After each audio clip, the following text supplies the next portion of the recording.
రాజమహేంద్రవరం విక్రమ్ హాల్లో సంగీత విభావరి జరిగింది. రాజమహేంద్రవరం విక్రమ్ హాల్లో ఆనంద్ ఈవెంట్స్ ఆధ్వర్యంలో సంగీత విభావరి కార్యక్రమం ఘనంగా నిర్వహించారు.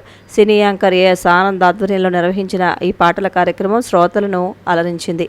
ఈ కార్యక్రమానికి ముఖ్య అతిథులుగా Ambadi Sivaprasad, human rights chairman Turpu Godavari జిల్లా పట్నాల శ్రీనివాస్, టీడీపీ నాయకులు నిమ్మలపూడి గోవింద్, సాయిబాబా, రవి తదితరులు హాజరయ్యారు. కార్యక్రమంలో గాయని గాయకులు ప్రేక్షకులు మెచ్చిన సినీ గీతాలను ఆలపించి అలరించారు. ఏఎస్ ఆనంద్ మాట్లాడుతూ ఆనంద్ ఈవెంట్స్ ఆధ్వర్యంలో ప్రతిసారి నిర్వహించే సినీ సంగీత విభావరి కార్యక్రమంలో శ్రోతలకు కొత్తదనాన్ని అందిస్తున్నామని తెలిపారు. అనంతరం ముఖ్య అతిథులు గాయని గాయకులు ఘనంగా సత్కరించారు. ఎందుకంటే మనం లోకల్గా ఉన్న సింగర్స్ కాకుండా అవుట్ ఆఫ్ స్టేషన్ కూడా సింగర్స్ తీసుకొచ్చి ఇక్కడ ఈ విధంగా సక్సెస్ చేయడం చాలా కనుక మరి ఇటువంటి కార్యక్రమాలు మరి ఎన్నో చేయాలని చెప్పి ఆనంద్ గారి మనస్ఫూర్తిగా కోరుకుంటూ మీకు ప్రత్యేకమైన నాకు సహకరించిన వాడిని జీవితంలో, ఎందుకంటే జీవితంలో మర్చిపోయినడే మీ ఏఎస్ ఆనంద్ ఈవెంట్ రాజమండ్రి.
కూడా చాలా ఓపిక సహనం ఉండాలి. ఎందుకంటే ఈ రోజుల్లో మనం 10 మందిని కాకేసి కూర్చోబెట్టాలంటే చాలా కష్టం. అలాంటిది 1 మంది నుంచి ఇలాంటి కార్యక్రమాలు వాళ్ళందరూ కూడా పాటలంతా నేర్చుకొని ఇలాంటి కార్యక్రమాలు చేస్తారు.